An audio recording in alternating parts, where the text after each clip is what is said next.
আমাদের দল যদি চান, জনাব তারেক রহমান সাহেব এবং খালেদা জিয়া, মির্জা ফখরুল সাহেব যদি চান যে গোলাম মোল্লা রনি প্রধানমন্ত্রী হবেন, সমস্যা কোথায়? কোনো বাঙালি আমাদের স্বাধীনতার স্বাদ দিতে আস্বাদন করাতে পারেনি, শুধুমাত্র পেরেছেন বঙ্গবন্ধু শেখ মুজিবুর রহমান। আওয়ামী লীগকে তো সবসময় মিস করি, মৃত্যু পর্যন্ত মিস করতে থাকবো। জামাতের যে চরিত্র আমরা দেখতে পাচ্ছি, যে সাহস, যে কৌশল, যে স্পিরিট আমরা দেখতে পাচ্ছি, মানে গল্প, রবিনহুডের গল্পকেও হার মানিয়ে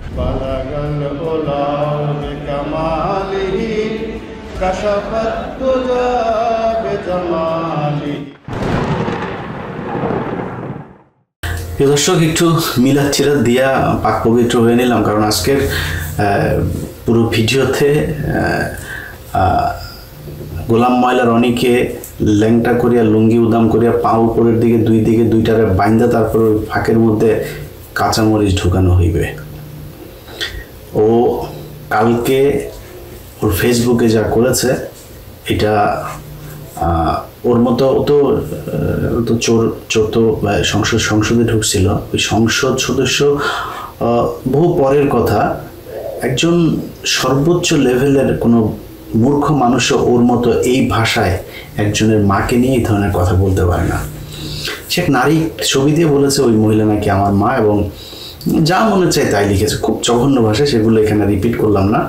খুঁজে দেখলাম সেই মহিলা হচ্ছে গিয়ে আপনার পাকিস্তানি এক মডেল, ব্রিটিশ পাকিস্তানি মডেল। সে তো সমস্যা নেই, সে আমার মায়ের ছবিও যদি সে পাইতো দিত, সমস্যা নেই। দিয়া যদি তার আমার মাকে নিয়ে তার যদি কোনো অবজারভেশন থাকে, খারাপ কিছু থাকে, তাহলে করতো। তো এদের ভেতরে একটা আছে। আগের অনুষ্ঠানে যখন আমি করলাম, করার পরে সে বলল যে আমি তার নাম বিকৃত করেছি, এই জন্য সে কোনো প্রশ্নের জবাব দেয়নি। তার সে যে সারা জীবন যে চুরি বাটপারি যা যা করেছে, এলাকার লোকজন তার বিরুদ্ধে যা অভিযোগ করেছে, কোনো কিছু জবাব না দিয়ে সে বলল যে তার নানা না দাদা, সে হলো তার কালামিয়া হয়েছে গিয়ে তার নাম রেখেছে গোলাম মাওলা, আমি সেটাকে গোলাম ময়লা বলেছি, নাম বিকৃত করেছি, খুব অন্যায় করেছি, এই জন্য আল্লাহর কাছে সে বিচার দিয়েছিল। মনে আছে নিশ্চয়ই আপনাদের। তো আমি তো তোর নাম বিকৃত করিনি রনি, আমি তোর নাম পাল্টে দিয়েছি। তুই গোলাম মাওলা না, মাওলার গোলাম তুই হইতে পারিস না, তুই ময়লার গোলাম, শয়তানের, বদমাইশের, হাসিনার গোলাম। এই যে এখন আবার দেখছিস না, তোরে একবার তুই জামাতে, একবার বিএনপিতে, একবার আওয়ামী লীগে, একবার এইটাতে ওইটাতে গিয়া শেষে আবার আওয়ামী লীগে ফিরে আসছিস। এখন কেউ তোরে লাগায় না, এখন তুই আওয়ামী লীগে এসে আবার মন মারা দিচ্ছিস। যাই হোক, এখন এই লোক হঠাৎ করে এইরকম একটা পোস্ট করলো। তো আমি আপনাদেরকে বলেছি যে সে আমাকে নিয়ে যা বলেছে, আমি ব্যক্তিগত কোনো নিতে আমার একদম সমস্যা না। আমি ব্যক্তিগত নেওয়ার জন্য রেডি, এবং আমি কিছু কিছু মানুষের ব্যক্তিগত উলঙ্গ করার জন্য রেডি। সেগুলো কারা ধরেন যাদের ভারত কানেকশন থাকবে, আওয়ামী লীগ কানেকশন, ওদের ক্ষেত্রে আমার এথিক্স মেথিক্স কিচ্ছু কাজ করবে না। যেখানে পাবো ন্যাংটা, আমার বিএনপির স্থায়ী কমিটির অন্তত 4-5 জনের জিনিস আছে, ছাড়ি না কেন বল দেব। সব শেষ। নোয়াখালীর এক বিএনপি নেতার ইদানিং তিনি একটু ডাউনে আছেন, একসময় খুব বড় নেতা ছিল, একসময় খুব বড় ধরনের আলোচনা ছিল তারে নিয়ে, আর বেশি বললাম না। তার একটা জিনিস এসছে আমার কাছে, তো এরকম অনেকের আছে, কিছু বলি না। বাট ফখরুলের পাইলে কিন্তু দিয়ে দেবো, সালাউদ্দির পাইলে দিয়ে দেবো। কেন জানেন? কারণ এগুলি হলো ইন্ডিয়ান চর। সো আমার ইন্ডিয়া আওয়ামী লীগের কানেকশন থাকলেও অন্যদের ব্যাপারই না, অনেকের আছে, এগুলো আমি দেই না। এগুলো দেওয়ার এখন বয়স হয়েছে, দেখতেছে না, মাথার চুল মুল সব কিছু কিন্তু মানে আমার কিন্তু 90% চুল পাকা। এতদিন মেহেন্দি টেন্দি দিয়া তারপরে একটু কালা টালা করে রাখতাম, কালো রং করা তো আবার হারাম। তো এখন ওই রং করি না, পুরো সাদা করে ফেলছে। এখন বয়স হচ্ছে, একটু তো ঠান্ডা হওয়া দরকার, তো হিসাব করে করতে। বাট আওয়ামী লীগের ক্ষেত্রে একদম জীবনের আল্লাহ যদি বাঁচায় রাখে, 80 বছর বয়সে যদি আল্লাহ বাঁচায় রাখে, একদম চুলদারি গোপ সব পাকা, চামড়া টামড়া টান পড়ে গেল, আওয়ামী লীগ আর ইন্ডিয়া কানেকশন আছে কারো, ওর নুনু পাইলে আপনাদেরকে দেখাই দেবো। আপনারা যাই মনে করেন, আমার কিছু করার নাই, কিন্তু অনেকের ক্ষেত্রে করে রাখি। তো আজকে যারা নিয়ে আলাপ করতে এসে তার ব্যাপারটা আগে বলি, তার আগে একটু পরীক্ষা করে নিই ওর জিনিসে মেশিনে শক্তি আছে কিনা, এটা ওর মুখ থেকে শুনে আসি আগে। চলেন। হ্যালো, আসসালামু আলাইকুম। ইসলাম। তোমার শরীর কি বেশি খারাপ? জি, কি হয়েছে?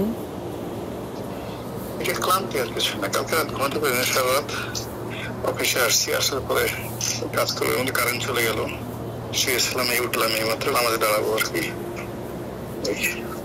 আচ্ছা, রোজা কি আছো? রোজা আছি। আমরাও রোজা আছি। তোমার সাথে একটু দেখা করতে চেয়েছিলাম। এটা আমার মেন্টাল, আমি আগে বলছি বারবার, এটা আমার জন্য মানসিক একটা অসন্তোষ তৈরি করে। এটা এই জিনিসটা মানে তোমরা হয়তো যে জিনিসটা যেভাবে ভাবছো বা ই করতেছো, আমার একটু ভাবতে হবে। তোমরা ফোন করলে বা তোমরা কথা বলে তোমাদের সাথে দেখা সাক্ষাৎ করলে এটা আমাকে আরো অসুস্থ বানাই ফেলে। আমার পুরো এই যে আসছো, কোনো কথা নাই, বার্তা নাই, সারপ্রাইজ, পুরো ঈদটা হারাম হয়ে গেছে, ঈদটা হারাম হয়ে গেছে। আবার এই যে তোমরা ঢাকাতে কেন আসছো, কি জন্য আসছো, আই ডোন্ট নো, কিছু জানি না। আসার পর আবার এখন তোমাদের সাথে দেখা করতে হবে, এই জিনিসগুলো আমার উপর চাপ পড়ে, প্রচন্ড চাপ পড়ে। এই বিষয়গুলো তো বুঝতে হবে যে আমি একটা সিস্টেমেটিক মানুষ, সিস্টেমের বাইরে আমি যাইতে পারি না। না, তুমি কালকে বলেছিলা দেখা করবা, সেই জন্য ফোন করেছিলাম। ঠিক আছে, কালকে বলেছিলাম, কালকে ওকে ছিলাম সবকিছু, কিন্তু আজকে তো ই করতে পারতেছি না। ঠিক আছে, আর তোমরা ঢাকাতে কথা নেই, ঢাকাতে আসছে কেন? জেসিকা কোথায়? জেসিকা আসছে না চিটংয়ে? না, জেসিকাও আসছে, আমরা সবাই আসছি। আচ্ছা, কি জন্য আসছো তোমরা ঢাকাতে? আসলে তুমি তো জানো সবকিছু, আমার আসলে পিঠ দেওয়ালে ঠেকে গেছে, বুঝছো। এখন কি করব বলো না। তোমার এখানে ভেবেছিলাম যে তুমি আমাদের জন্য একটা কিছু করবা। না, আমার জন্য এটা কিছু করা সম্ভব না, লাভ হচ্ছে না, বরং আরো হিতে বিপরীত হয়ে যাচ্ছে, মন বিষাই যাচ্ছে, রাগ হয়ে যাচ্ছে, ক্রোধ হয়ে যাচ্ছে।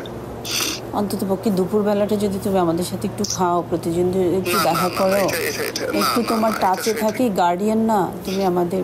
না, এটা হবে না, এটা সম্ভব না। এটা আমি নিজের সাথে যুদ্ধ করতেছি বা সবকিছু করতেছি, যদি কখনো আই উইল কল ইউ, এটার সম্ভাবনা, আমি ওই জিনিসটা আমার হয়ে গেছে, আমার জীবনের একটা ম্যাপ আছে। আচ্ছা, তুমি আমাকে যখন যেটা বলেছো একটু মনে করে দেখো তো, আমি তোমার প্রত্যেকটা কথা শুনেছি। তুমি যখন আমাকে বলেছো যে চিটং চলে যাও, আমি চলে গেছি। না, চলে যাও নাই, এটা কোন বলো? যখন বলেছো ফোন দিও না, ফোন দিই নাই, টেক্সট দিও না, টেক্সট দিই নাই, স্টিল নাও আমি তোমার ওয়াইফ। আমি কি আমার হাজবেন্ডের থেকে এইটুকু আশা করতে পারি না যে সে আমার সাথে একটু যোগাযোগ করবে? আচ্ছা দেখো, জেসিকার কথা মতো আমি তালাকটা উইথড্র করছি শুধুমাত্র তোমার সামাজিক, তোমার নিজের প্রয়োজনে, কিন্তু তুমি এই সম্পর্কে ক্লেম যদি করো, আমি এক সেকেন্ড তোমার সাথে এখন লাইনটা কেটে দেবো। আমি ক্লেম করছি না, বলছি যে নো, ক্লেম না, তুমি বারবার বলতেছো আমি অমুক, আমি অমুক, আমি অমুক। এই জিনিসটা তো অনেক আগেই শেষ হয়ে গেছে। আমি তোমাকে একটা দয়া করতেছি, সাহায্য করতেছি টাকা দিয়ে, এবং আমার নামটা ব্যবহার করার তোমাকে অ্যালাউ করতেছি, কিন্তু বিনিময়ে তুমি আবার এই জিনিসটা করার পর বা অন্য স্বার্থের কিছু তুমি আরো যে জিনিসগুলো আমার দিকে হাত বাড়াচ্ছ, দিস ইজ ভেরি রং। আচ্ছা, এমনি তুমি একটা সত্যি কথা বলো তো, জীবনে কি কখনো আমাকে ভালোবাসো নাই? না, কখনোই না। তাইলে যে কথাগুলো বলেছিলা, এগুলো কি এমনি বলেছিলা? এমনি বলেছিলাম। হ্যাঁ, এটা আবেগে, এটা আবেগের কথা। তাইলে আমি যে একটা সংসার তোমার কথাতেই ওকে ছেড়েছি, আবার তোমাকে বিয়ে করেছি, আমার কথাতে তুমি কোনো কিছু ছাড়ো নাই, আমার কথাতে তুমি কোনো কিছু ছাড়ো নাই, তুমি তোমার প্রয়োজনীয় করছো, এবং আমাকে যতটুকু ব্যবহার করার ততটুকু তুমি ব্যবহার করছো। তোমার কাছে এটা মনে হয় আমি তোমাকে যাই সেটাই মনে হয়। এবং তুমি আবার আমি তোমার সাথে সরল ভাবে যে আমি অন্তর থেকে চেষ্টা করছি তোমাকে সর্বোচ্চ সহযোগিতা করার জন্য, সাহায্য করার জন্য, আশ্রয় দেওয়ার জন্য। এবং এটাকে অ্যাভেল করার জন্য যে ধরনের মেন্টাল অনেস্টি দরকার, কর্ম দরকার, সেটা তুমি জানো আর তোমার আল্লাহ জানে। ওই জায়গাতে এমন কোন খুঁত হয়েছে যে ওখান থেকে বরকত আল্লাহ উঠে নিয়ে গেছে। আমি তো সবকিছু জিনিসগুলো, সবকিছুর এগেনস্ট আমি ঘুরে দাঁড়াইছিলাম, আমি সবকিছু ম্যানেজ করে নিয়ে গেছিলাম। আমি ওখান থেকে তুমি রনুকে অরুণাপল্লীতে নিয়ে গেছি। It's not a matter of joke. বাংলাদেশের 1 কোটি মানুষের মধ্যে কেউ এই কাজ করতে পারবে না, কেউ পারবে না, বাট আমি এই কাজটা করেছিলাম। যে জিনিসগুলো সেগুলো গিয়ে ওখানে নেওয়ার পরে আমার একটা ফুল পাওয়ার আছে, পুরো শক্তি আছে। আমি জোর করে তোমাকে এই কাজ করছি, আমি তোমাকে ঘর বানাইছি, কথা বলে। শোনো, তুমি আমার সাথেও সংসার করেছো, আপুর সাথেও সংসার করেছো। তোমার কি মনে হয় যে আমি এই কথাগুলো বলবো ওনাকে? বলো, শুধু আমাকে ছাদে নিয়ে গিয়ে বলছে যে তোমাকে একটা কথা জিজ্ঞেস করি। আমি যখন নিচে এসে তোমাকে আমি রুমে টানতে নিয়ে গেলাম, আমি রুমে টানতে নিয়ে গেলাম, রুমে নিয়ে গেলাম, তার আগে তোমাদের মধ্যে যে কথাগুলো হয়েছে that is very wrong and odd, very wrong and odd. তুমি দেখেছো আমি কিন্তু চুপ করেছিলাম, উনি আমাকে কন্টিনিউয়াসলি উনি 10টা থাপ্পড় দিলে তোমার কোনো কথা বলার দরকার ছিল না, 10টা থাপ্পড় দিলে কথা বলার দরকার ছিল না। আমি তো চুপ করেই ছিলাম, উনি আমাকে বলছে বলো বলো বলো।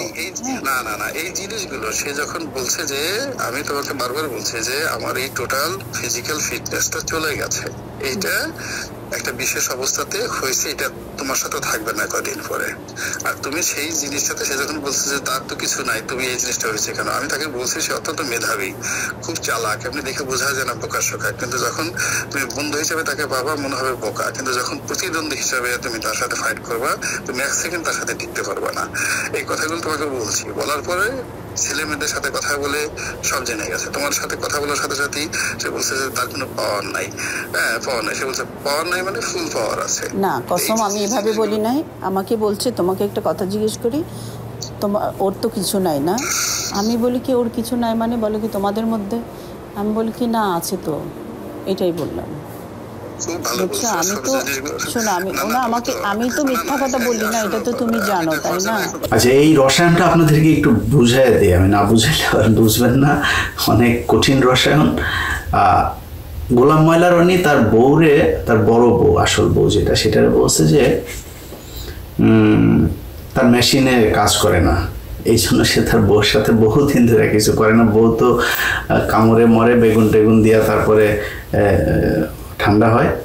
এখন কি দিয়া ঠান্ডা আমি জানি না, এই যেমন ধরেন ওর মা আছে, বলবো মারে নিয়ে বলি রনি, তাকে মাফ করে দিলাম, কিছু বললাম না, তোর মার ছবি আছে এই যে এটা তোর মা, দেখ যা বল এবার মানুষ এটা তোর মা কিনা, তুই আমার মারে খুঁজে পাইস না, আমি তোর মারে খুঁজে পাইছি, আর তোর মারে নিয়ে তোর মার ভিতরে বেগুন ঢুকাইতে পারতাম, ঢুকাইলাম না, মাফ করে দিলাম, মা তো এই জন্য, তুই আমার মৃত্যু মারে ছাড়িস নেই। তো ওর বউ হয়তো বেগুন টেগুন দিয়া ই তো করতে হবে, বা এটা শারীরিক চাহিদা, কিছু করার নাই, ঠান্ডা হয় যেভাবেই হোক। আর ও যা অন্য মহিলাদের সাথে যে আকাম কোকাম করে। দ্বিতীয় স্ত্রীকে বলছিল যে আমার যে মেশিন ঠিক আছে এটা কিন্তু তুমি বড় বউরে বলবা না। ছোট বউ তো বড় বউরে বলে দিছে যে না ওর মেশিন ঠিক আছে, শুনেন আরেকবার শুনেন তাহলে বুঝবেন। তোমার সাথে কথা বলার সাথে সাথেই সে বলছে যে তার কোনো পাওয়ার নাই, পাওয়ার নাই, সে বলছে পাওয়ার নাই মানে ফুল পাওয়ার আছে। না কসম আমি এভাবে বলি নাই, আমাকে বলছে তোমাকে একটা কথা জিজ্ঞেস করি, ওর তো কিছু নাই না। আমি বলি কি ওর কিছু নাই মানে, বলে কি তোমাদের মধ্যে, আমি বলি কি না আছে তো, এটাই বললাম। আচ্ছা এবার মূল আলোচনায় আসি। আরও জিনিস আছে ওগুলি আপনারা জানবেন। ও যেমন প্রমাণ ছাড়া এই করছে, আমি তো প্রমাণ ছাড়াবো না। আমরা কালকে বলছি যে তোর ঘরে ঢুকে তোর মারে, তোর মেয়েরে, তোর বউরে তারপরে ই করে আসবো। তো ঢুকছিলাম, তোর মার কাছেও ঢুকছিলাম, তোর বউর কাছেও, তোর মেয়ের কাছেও, তিনজে ঢুকছিলাম, এগুলি আনছি। তুই আমার নিয়ে বার কর, তোরে চ্যালেঞ্জ করলাম রনি, তোকে চ্যালেঞ্জ করলাম, যা এই পৃথিবীর সব সুন্দরী মেয়ে মানুষের একসাথ করে আয় না, তারপরে ইলিয়াসের পিছনে লাগা। এই পৃথিবীর সব টাকা পয়সা স্বর্ণ যা যা আছে সবাই না ইলিয়াস এই করছে, ভাই আপনারা এত টাকা ঘুষ দিলাম আমার একটা চাকরি নেওয়াই দেন, ভাই এত টাকা ঘুষ দিলাম আমার বাঁচা দেন। আমার টাকা দেওয়া বাঁচবেও না, আমার টাকা দেওয়া আমি তোর মারবো না, এটা মনে রাখিস। আমি যদি তোরে ধরি টাকা দেওয়া বাঁচবো না। অনেক মানুষজনের কাছে শুনি আমার নাম করে বিভিন্ন মানুষের কাছ থেকে টাকা পয়সা, ভাই দইরা পুলিশে দেওয়া তারপরে আমার খবর দেবেন। আমার ভয় দেখাইলে আপনি টাকা দিয়ে দিলে তাহলে আমার লাভ হইলো কি? টাকা বেশি হয়ে গেলে বাংলা এডিশন অফিসে যায় দিয়ে আসেন, আমরা ডোনেশন নিয়ে ওইখানে যায় দিয়ে আসেন। যাই হোক, কিনতে পারবি না, তুই আমার না সারাদিন চেষ্টা কর। দেখেন ও কালকের পোস্টে, ওরা সুশীল, এই সুশীলদের একটা ইয়ে আছে, ব্যক্তি আক্রমণ করা যাবে না। আরে বাবারে, ব্যক্তি আক্রমণ করা যাবে না। গোলাম ময়লা রনি, তুই এই যে জামাতের লোকগুলোরে একদম জাস্ট মেরে ফেললো কোনো কারণ ছাড়া। তারা নাকি পাকিস্তানের মিলিটারির কাছে যায় আওয়ামী লীগের লোকজনের মাদেরকে আর বউদের মেয়েদেরকে নিয়ে প্রোটেকশন ছাড়া প্রোডাকশন দিয়েছে, তারপরে এখন আওয়ামী লীগ যুবলীগ বের হয়েছে এগুলি। তো তোরা যেগুলি বলিস, তোরা যে পাকিস্তানি বীজ এটা যে দাবি করিস, তো এটা সত্যি কথা। মতিউর রহমান নিজামী তোদের মাদেরকে নিয়ে পাকিস্তানিদের সাথে লাগিয়েছে, এটা সত্যি কথা। এটা ব্যক্তি আক্রমণ না? আমারে নিয়ে তুই যে এই কাজগুলি করলি, মনে কর সত্যি সব, এটা ব্যক্তি আক্রমণ না? তবে বলি তোর নাম গোলাম ময়লা রনি রেখেছি আমি, তোর নাম হচ্ছে গোলাম মাওলা রনি, তোর কালাম মিয়া তোর দাদা তোর নাম রাখছে, আমি তোর নাম বিকৃত করি। তুই আমার নাম বিকৃত করেছিস, আমার ইল্লু না কি যেন লিখে তারপরে করছিস, আমি কেয়ার করি না। এরকম বহুত কিছু সহ্য করা, এটা শর্ট জার্নি না, ইটস এ লং জার্নি। এটা সেই 2018 সাল থেকে সোশ্যাল মিডিয়াতে আছি, আল্লাহর রহমতে টিকে আছে। সম্মান দেয়ার মালিক আল্লাহ, নেয়ার মালিকও আল্লাহ। সো তোরে বললাম, তোর যা যা আছে সারা বাংলাদেশে সব ডিজিএফআই গোয়েন্দা সংস্থা সবাই লাগাই দে, ইলিয়াসে মায়া দিয়ে পটা দেখি কেমন পারিস, চ্যালেঞ্জ করলাম। এখন এরা ব্যক্তি আক্রমণ করতে গেলে, এরা কিছু বললে এদের ব্যক্তি আক্রমণ বলে তারপরে কান্দাকাটি শুরু করে। খেলা হবে, তুই আকাম কুকাম করবি মিথ্যা দিয়ে, আমি সত্য দিয়া করব, প্রমাণ সহ। গোলাম ময়লা রনির দ্বিতীয় স্ত্রী, তাকে গোলাম ময়লা রনি বিয়ে করেছে, আমার কোনো সমস্যা নাই। গোলাম ময়লা রনি আরো 10টা বিয়ে করুক, আমার কোনো সমস্যা নাই। সেই মহিলাকে 2009 সাল থেকে তার পেছনে লেগে তারপরে সেই মহিলাকে বিয়ে করেছে। 18 সালে তাকে তার স্বামীকে তালাক দিয়েছে, 22 সালে বিয়ে করিয়েছে। বিয়ে করার পরে সেই মহিলার কাছ থেকে তার সম্পত্তি চেয়েছে, সেই সম্পত্তি তার নামে লিখে দেয় নাই, এই জন্য কয়দিন আগে ডিভোর্স দিয়েছে।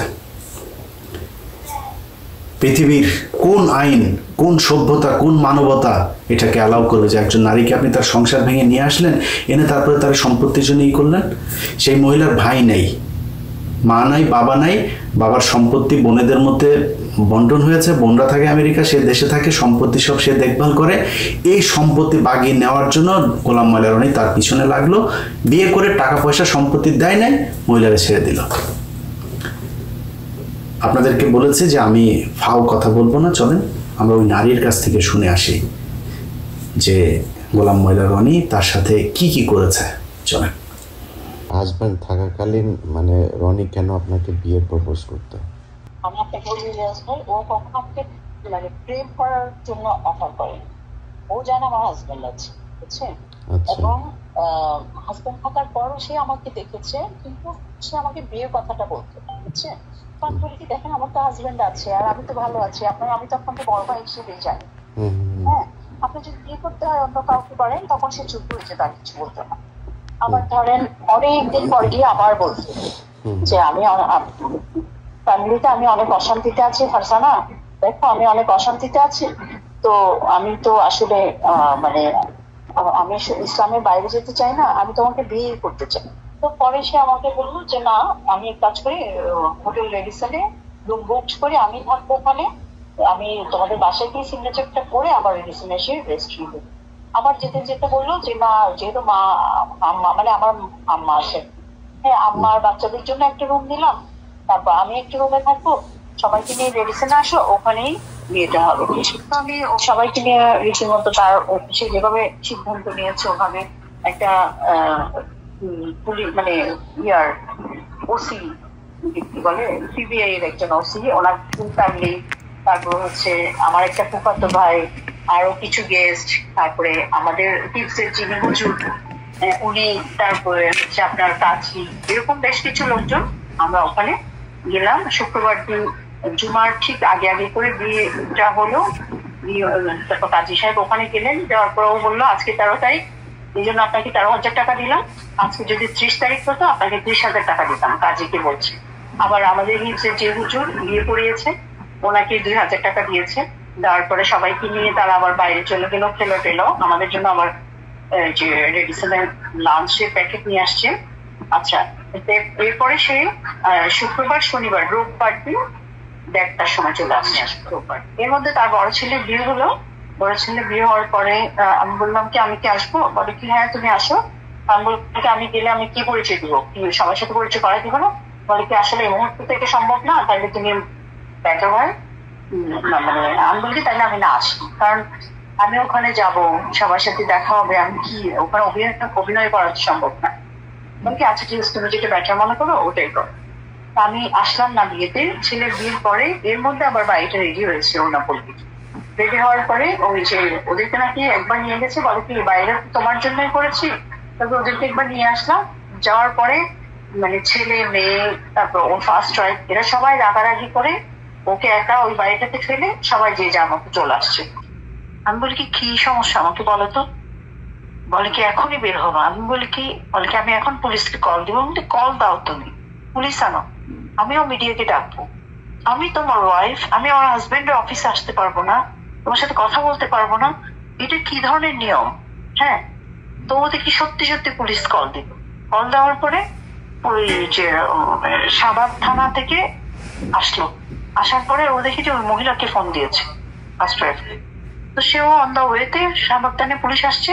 আসার পরে পুলিশকে বলছে যে ভাই দেখেন এই মহিলা আমার কাছে মানে টাকা চাইতে এসছে। বলকে ও তাই নাকি, টাকা চাইতে এসছি? তাই বলো যে আমি কত টাকা চাইতে এসছি তোমার কাছে, কি আসল বিষয় বলো, আমি যদি টাকা চাইতেই আসি বল। তো বলে কি আপনি কি? আপনি কি? আমি ওর ওয়াইফ। বলে কি আপনার কাবিন আছে? আমি কি হ্যাঁ আছে। এখন আমিও বোকামি করলাম, আমার মামা শ্বশুরের কাছে মোবাইলে আমার কাবিনটা দেওয়া ছিল। আমি বলি মামা কাবিনটা একটু পাঠান তো। ঠিক আমার মোবাইলে দিয়েছে, ওরা দেখে কাবিনটা নিতে চাচ্ছে। আমি বলি কি ভাই নিয়েন না, কারণ আমার হাজবেন্ডের ইন্টেনশন দেখে আমার কাছে সন্দেহ হচ্ছে, আপনারা নেবেন না, এই কাবিনটা দিয়ে সে কিন্তু খারাপ কিছু করতে পারে।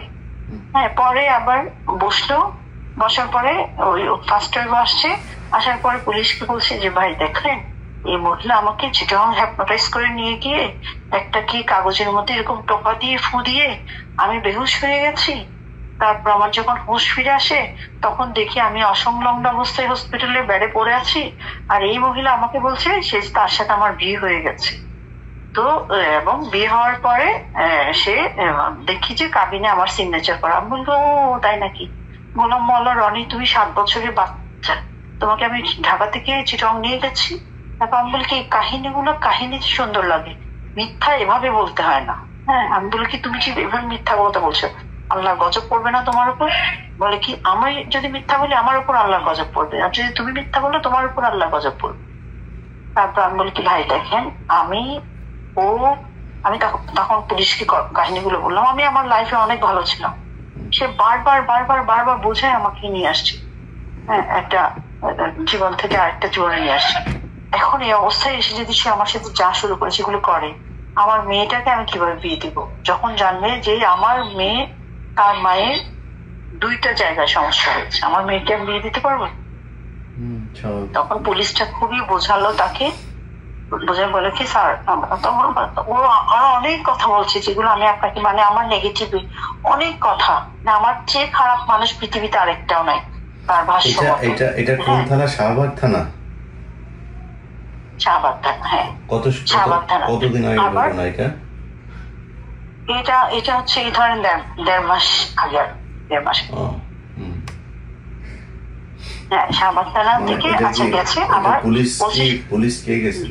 ওসি নিজে নাকি অন্য কেউ? না, ওসি পাঠিয়েছে ওই দুজন ওই যে টহলে থাকে না যারা 999-এর, হ্যাঁ ওদেরকে পাঠিয়েছিল আর কি। তো ওরা বলে কি স্যার এটা ঠিক হবে না, ম্যাডাম খুব কান্নাকাটি করছে, আপনি স্যার এটা মানে এরকম করিয়েন না। ওরা পুলিশরা অনেক বোঝালো, যে ওনারা বুঝে গেছে যে আমি জেনুইন, সে যা বলছে সব মিথ্যা বলছে। আচ্ছা, তারপরে এরপরে আমি অনেক বুঝাইতে আমি বলি কি ভাই দেখেন আমি শুধুমাত্র তাকে দেখতে আসছি, আমি হয়তো 10টা মিনিট এখানে বসতাম, কারণ সে মানে আমার মেয়ের জন্য একটা প্রস্তাব এসেছিল আমার বোনের হাজবেন্ডের নেভার। তো ওরা নাকি দেশে এসে আবার ওর সাথে যোগাযোগ করেছে, মানে আমার মেয়ের ব্যাপারে আর কি। বলকি আমি তো আগামীকালই চিটং চলে যাব, আমি আমার মেয়ের বিয়ের বিষয়টা, আর ও যে খুবই অসুস্থ, আমার হাজবেন্ড খুবই অসুস্থ, আমি ওকে একটু দেখতে আসছি ভাই, এই অপরাধের জন্য ও আপনাদেরকে কল দিয়েছে। আচ্ছা, এটার পরে সে ওদের কাছ থেকেও কাবিনটা নিতে চাইলো, ওরা দেয়নি। এরপরে কি করেছে, আমি বের হয়ে শাহবাগ থানার ওসিকে ফোন করলাম। ওসি সাহেব বলে কি ভাই আপনার এমনিতে আমাদের জায়গায় আমরা পাচ্ছি না, আপনাদেরটা আপনারা সামলান তো, কোনো মিটিং টিটিং করতে পারবো না। হ্যাঁ, তো আমি কি করলাম, বলি কি এখানে তো চাইলে সমাধান হচ্ছে না, তাই না? আমি বললাম কি আমার শাশুড়ি যেহেতু ওর বাসা আছে ধানমন্ডির বাসায়, আমি ওখানে গেলাম, ধানমন্ডির বাসায় গেলাম, গিয়ে আমি বলি কি যেভাবে হোক আমি ওকে ম্যানেজ করবো আজকে। হ্যাঁ, এটা আমার গিয়েছিল। ধানমন্ডির বাসায় যখন গিয়েছি, এর মধ্যে আমার শাশুড়ি আমাকে দেখে ভয় পেয়ে গেছে, মানে কারণ ছেলে বউ তো মহাদজ্জাল। হ্যাঁ, তো কি করেছে, ওই যে ওখান থেকে আমার শাশুড়ি ফোন করে বলেছে ফারজানা এখানে আসছে। আমাকে বলি কি তুমি কোথায়? আমি বলি কি আমি ধানমন্ডির বাসায়। বলে কি তুমি এখন বের হয়ে যাও। আমি বলি কি কেন, তোমরা আসো, আমি তোমাদের সাথে কথা বলবো। তখন দেখি ওরা নিউ মার্কেট থানায় গিয়ে আমার নিউ মার্কেট থানা থেকে তখন 999 পুলিশগুলো পাঠিয়েছে। পাঠানোর পরে সেম থিং নিউ মার্কেট থানার ওসি কে বলছে যে আমি তাকে হ্যাপনোটাইজ করে বিয়ে করেছি, হ্যান্ড কাছে যায়। এখন ওরা আমাকে বলে কি ম্যাডাম চল না। আমি বলি কি কেন, এটা আমার হাজবেন্ডের বাসা, এই যে আমার শাশুড়ির সাথে কথা বলে। ওরা আমার শাশুড়িকে জিজ্ঞেস করেছে আপনার ছেলের বউ? বলে কি হ্যাঁ। এখন তারপর বলে কি আপনি আসেন। আচ্ছা, এসে দেখি এরা দুইজন বসে আছে, ওই মহিলা আর এই বসে আছে। বসে থাকার পরে আমাকে বলে কি উনি কি? আমি বলি আমার হাজবেন্ড। বলে কি কেমন হাজবেন্ড, আপনার কাবিন আছে? আমি বলি কি অবশ্যই আছে, দেখেন কাবিনটা দেখেন। বলে কি দেন তো আপনার কাবিনটা, একটু ভাই দেওয়া যাবে না, আপনি এমনি দেখেন। তখন দেখি যে সে আমাকে বিভিন্ন ভাবে জেরা করছে, আমার এত অপমান লাগছে, কান্না আসছে। আমি বললাম যে ভাই দেখেন সত্যি কথা, যেটা সে আমাকে পছন্দ করে বিয়ে করেছে এবং আমি তার ফার্স্ট ওয়াইফের বিষয়গুলা সবকিছু ক্লিয়ার করেছি। সে এখন আজকে এসে সে কি কারণে উল্টে যাচ্ছে আমি জানি না। তবে আমার শাশুড়ি যেটা বলে যে সে কালো জাদুর শিকার, সে কালো জাদুর শিকার, নাইলে সে কন্টিনিউসলি আজকে 1.5 বছর ধরে এরকম অসুস্থ হয় না একটা মানুষ। তারপরে বলে কি আচ্ছা ঠিক আছে আপনার মোবাইলটা দেন। মোবাইলটা নিয়ে আমার মোবাইল থেকে ওই আমার কাবিনটা নিল। নেওয়ার পরে বলে কি আচ্ছা ঠিক আছে কালকে সকালে মিটিং হবে, এখানে মিটিং হবে, আপনি মানে কোথায় যাবেন ম্যাডাম? আমি বলি কি আমি এত রাতে কোথায় যাবো, আমি আমার হাজবেন্ডের বাসায় থাকি, রাতটা আমার হাজবেন্ডের বাসায় থাকি, আমি তো এত রাতে আমি কোথায় যাবো একা আমি। বলে কি না আপনি ওখানে যেতে পারবেন না। আমি বলি কি কোনো ওয়াইফ তার হাজবেন্ডের বাসায় যেতে পারবেন, এটা কেমন কথা? তাই তো আমি থানায় বসে থাকি। বলে কি না থানায় বসে থাকা যাবে না। আমি বলি কি তাইলে আমি করবো কি? বলে কি আপনার কেউ নাই? তো আমি অনেকক্ষণ পরে প্রায় 12টা আমি বলি আচ্ছা ঠিক আছে আমার একটা মামা আছে, আমার মানে মামা শ্বশুর আর কি। তো আমি বলি তাইলে আমাকে ওখানে দিয়ে আসে। তারা কি করলো, পুলিশের গাড়ি দিয়ে আমাকে ওই আমার মামা শ্বশুরের বাসায় দিয়ে আসছে। পুলিশ একদম বাসায় দিয়ে কাছে দিয়ে আসছে। তারপর দিয়ে মিটিং করার কথা, অনেকে কয়েকবার ফোন দিয়েছে, ফোন ধরে না। এর মধ্যে সে সেই কাবিনটা নিয়ে মানে ডিভোর্স লিখে চিটাং পাঠিয়ে দিয়েছে, বুঝছেন? আমি তো ঢাকা, আমি তো ওখান থেকে আমাকে ফোন করেছে যে একটা চিঠি আসছে।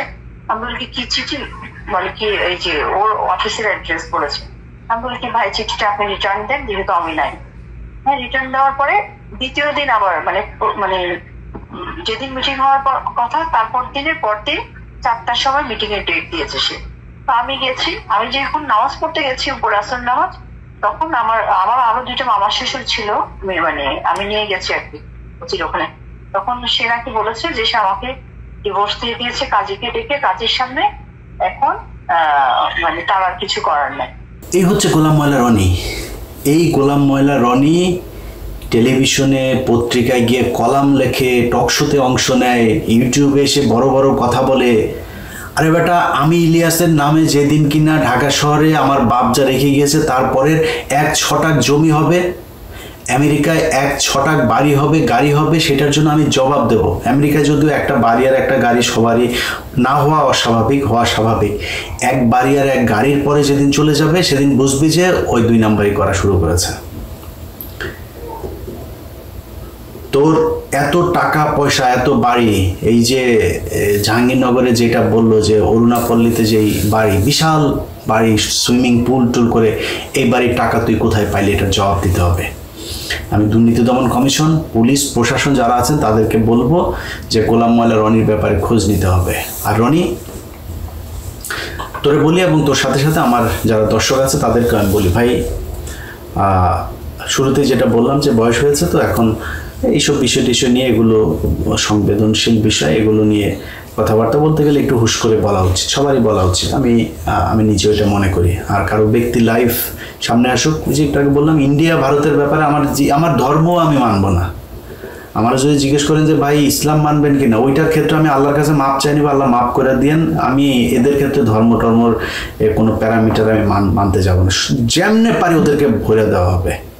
আওয়ামী লীগের ক্ষেত্রে কোনো মাপ নাই, কারণ এরা আমারে এই আমেরিকাতে যতভাবে কষ্ট দিয়েছে, ওই কষ্ট সহ্য করতে পারবেন না। আপনারা এখানে দেখেছেন না আওয়ামী লীগের সাথে যে মারামারি, গালাগালি করেছে যে একদিন ইচ্ছা মতো ওদের সব কটার মারে যে শেখ মুজিবের দিয়ে লাগাইছি, মনে আছে না? কেন বলেছিলাম জানেন? আপনারা তো শুধু ভিডিওটা দেখেছেন, আমি অনেক উত্তেজিত। আমি ভাই এত উত্তেজিত না, আমাকে যারা ব্যক্তিগতভাবে চিনে, আমি যথেষ্ট পোলাইট, খুব নরম টাইপের একজন মানুষ। বাট হঠাৎ রাগ হয়ে, কখন রাগ আমি নিজেও জানি না, কেন রেগে গেলাম, হঠাৎ করে রাগ হয়ে যায়। কিছু কিছু জায়গায় আমি সহ্য করতে পারি না। যেদিন ওই গ্যাঞ্জাম, তার 2 দিন পরে আমার মা মারা গিয়েছেন, এবং আমি পাশে দিয়ে হেঁটে আসছিলাম, আমার মাকে তুলে গালি দিয়েছে। যখন গালিটা দিল, আমি ঘুরে দাঁড়াইলাম, দাঁড়ায় দেখি যে তারা অন্যদিকে তাকায় কথা বলছে, আমার দিকে আর তাকায় না। তখন আমি ওদের মারে তুলে, শেখ মুজিবরে তুলে আমি বললাম যে আমার মারে গালি দিছিস, তোদের সব কটার মারে শেখ মুজিবরে দিয়ে লাগাই। খুব খারাপ ভাষায় এখানে বলছি না, খুব খারাপ ভাষায় বলেছিলাম। আর সব কটা এসে আমারে মারতে, আমি তো ধুইছি ভাই, জীবনে গালাগালি যা শুনছি সব দিছি, সব দিছি। কেউ গায়ে হাত দেয় না এখানে, বুঝছেন না? গায়ে দিলে সমস্যা তো। এই যে 2 দিন আগে ওই যে একজনকে, আমাদের হিমেল নামে একজনকে তারা গালাগালি করেছে, সে যে সেখানে ভিডিও বানিয়েছে, এই জন্য ও আবার যায় পুলিশ করছে, পুলিশের কাছে মামলা হয়েছে, খুঁজতেছে ওগুলো। ওরা জানে এখানে সমস্যা, পুলিশ নিয়ে আকাম গোয়াম এইসব করা যাবে না। ব্যাস, এরা ঠান্ডা, এখানে একদম ঠান্ডা, পুরো ঠান্ডা। আর এখন তো মনে করেন যে উল্টাপাল্টা করলে তো গ্রামে যাওয়ার বাড়ি ঘরে লাগাই দেবো, এখানে কোনো ঝামেলা। আমি খালি আমি খুঁজি যে কেউ কিছু বলে কিনা, আমি খুঁজা ওদেরকে করি যে এটারে পাই, ওটার গালাগালি করি। আমার যেগুলো এখানে করছে, ওটার পাইলেই গালাগালি করি। মারা তো আর যাবে না, গালাগালি করি এবং শোধ দিয়ে দিই, ওই আগেরগুলো সব শোধ তুলি। তো এখানে অনেক অনেক খারাপ সময় গিয়েছে ভাই। আমাকে ইসলামিক টেরোরিস্ট বানানোর জন্য পুলিশের কাছে এখানে রিপোর্ট করার অনেক মামলা, আমি এখানে অনেক মামলা আমাকে পার করে করতে হয়েছে ভাই। ধর্ষণের মামলা, কিডন্যাপের মামলা, বাড়িতে বোমা মারার মামলা, বহুত মামলা পার করে তারপরে আল্লাহ এই জায়গায় ঠান্ডা মানে স্থির রেখেছেন। তো সবই আল্লাহর কাছে শুকরিয়া। তো এগুলো সহ্য করে, আমার পরিবারের উপরে যা হয়েছে এগুলো সহ্য করে, তারপরে যারা ঠান্ডা থাকতে পারেন ওরকম ঠান্ডা লোকজন এসেন। আপনাদের মতো বহু ঠান্ডা লোক, যারা ঠান্ডা থাকতে বলেন না, তাদের অনেক ঠান্ডা লোকজন দেখেছি। অন্যায়ের প্রতিবাদ করেন নাই, অন্যায়ের প্রতিবাদও করেন না, নিজের উপরে কোনো সমস্যা আসে না, ঠান্ডা হয়ে থাকেন। আপনাদের মতো এত ঠান্ডা হয়ে থাকার জন্য কুত্তার জীবন নিয়ে দুনিয়ায় আসি নাই। কুত্তা খায়, হাগে মতে, ঘুমায়, মারা যায়। তুইও যদি কুত্তার মতো খাবি, হাগবি, মুতবি আর মারা যাবে, এটার জন্য, এটা জীবন না। এখানে আরো অনেক কাজ আছে, সেই কাজগুলো করা উচিত। যাই হোক, অনেকেই এটা করেন। আমি আমার আজকের ভিডিওটা অনেকের কাছে খারাপ লাগতে পারে, অনেকগুলো খারাপ কথাও এখানে বলা হয়েছে। আমি আপনাদের একটু শেষ ব্যাখ্যাটা দিয়ে প্রোগ্রামটা শেষ করব। এই মহিলা আমার কাছে এসেছিল আরো অনেক আগে, তো আমি তখন কিছু বলি নাই। উনি আমার বলছিল যে ভাই, আপনাকে আমি ভাই ডাকলাম, আমার সংসারটা আমি রনির সাথে করতে চাই, আপনি আমাকে একটু হেল্প করবেন। তা বললাম কি করতে হবে বলেন। তখন সে বলল যে ভাই, আমি আপনি যদি একটা পোস্ট করেন তাইলে ও একটু ভয় পাবে, আমি আপনার কথা বলে তারপরে ওরে থ্রেট করব। ঠিক আছে, পোস্ট করলাম যে রনি, তোরে 48 ঘন্টার মধ্যে সময় দিলাম, তুই করবি, তো স্ত্রী ফারজানার কথা বলে দেবে। এটা বলা হয়, সে বুঝলো যে ফারজানা নামে কাউকে একজনের সাথে আমার পরিচয় হয়েছে, এবং সে তার দ্বিতীয় স্ত্রী। কেউ কিন্তু জানতো না তো ওই সময়। তার 2 দিন পরে সে আমার 2 ছেলেকে নিয়ে এত জঘন্য ভাষায়, এত জঘন্য নোংরা ভাষায় একটা পোস্ট করেছে। আমার কলিজার টান দিয়ে যদি ছিঁড়া ফেলতি না রনি, তা আমি এত কষ্ট পাইতাম না। আমার ছেলেদের নিয়ে খুব বাজে ভাষায় একটা পোস্ট করছিল। তারপরেও কিন্তু আমি ঠান্ডা হয়েছিলাম। ওই যে মহিলা বলছে যে ভাই, কিচ্ছু বলি নেই। এখন 3-4 দিন আগে সে আবার আসলো, ভাই অনেক চেষ্টা করলাম, সে আমার সাথে থাকবে না, সে আসলে তার সম্পত্তি এগুলি লাগবে, সে আমার সাথে থাকবে না। এখন আমার ভাই, আপনি কিছু একটা করেন।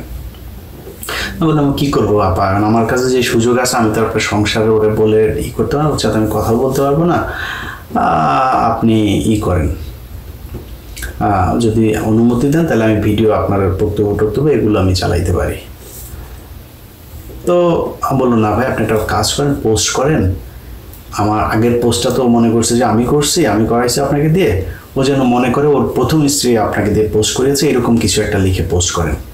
তখন আমি এই যে 2 দিন আগে একটা পোস্ট করলাম যে ইতি রুনু ওর দ্বিতীয় স্ত্রী, প্রথম স্ত্রী। তো এটা করার পরে আমি মনে করেছিলাম যে হয়তো ও দ্বিতীয় স্ত্রীর সাথে যোগাযোগ করবে বা কিছু একটা, উনি ওই মহিলা যেটা মনে করে সেটাই হয়তো কিছু একটা হবে।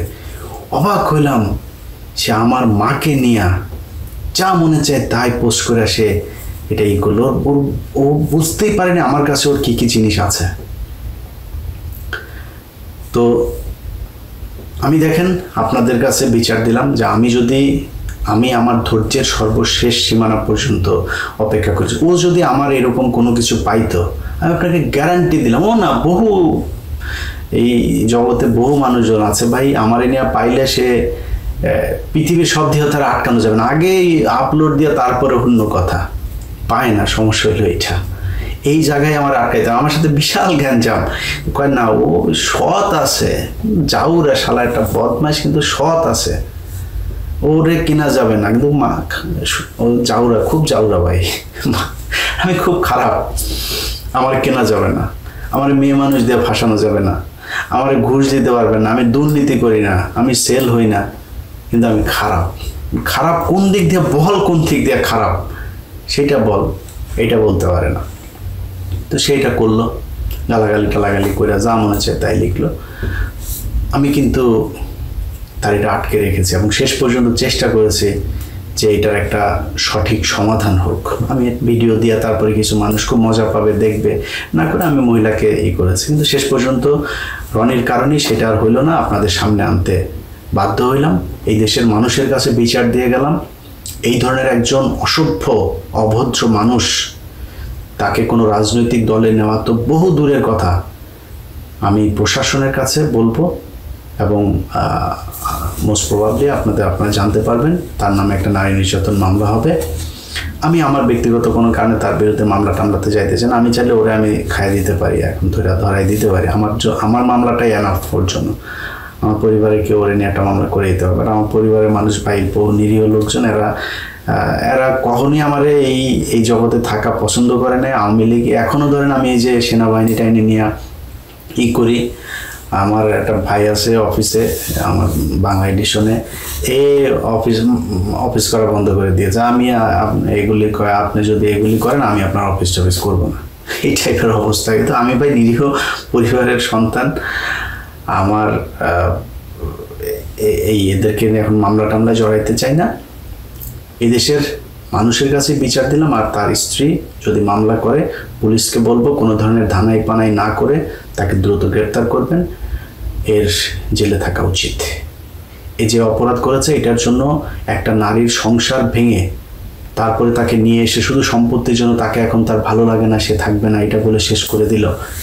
এই ধরনের মানুষ, এটা বাংলাদেশে যত সকল যেসব নারীবাদীরা আছেন তাদের সবার রাস্তায় নেমে আসা উচিত।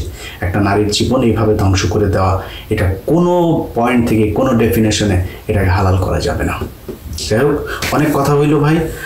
আওয়ামী লীগের উপরে খুব খেপা ছিলাম, এখন তো আর ওরকম ওই দিন তো নাই, এখন আমাদের সুখের দিন, আমরা এখন দেশ চালাই। এখন আওয়ামী লীগের 32 নাম্বার সব কিছু পিছন দিয়ে ঢুকিয়ে দেওয়া হয়েছে হাসিনার। এখন আমাদের ওগুলি নিয়েই নেই, যেখানে অত খেপি না, রিল্যাক্স মুডে থাকি। সো তারপরেও অনেকদিন পরে এসে একটু আজে বাজে কথাবার্তা বলতে হলে এই জন্য সবার কাছে মাপ চাই, উপায় ছিল না। আমার মারে নিয়ে যা বলছে ওইটার যদি রিয়েক্ট করতাম আগের মতো, তাইলে এর চেয়ে আরো জঘন্য ভাষায় হইতো, সেটা করি নাই। আল্লাহ হাফেজ।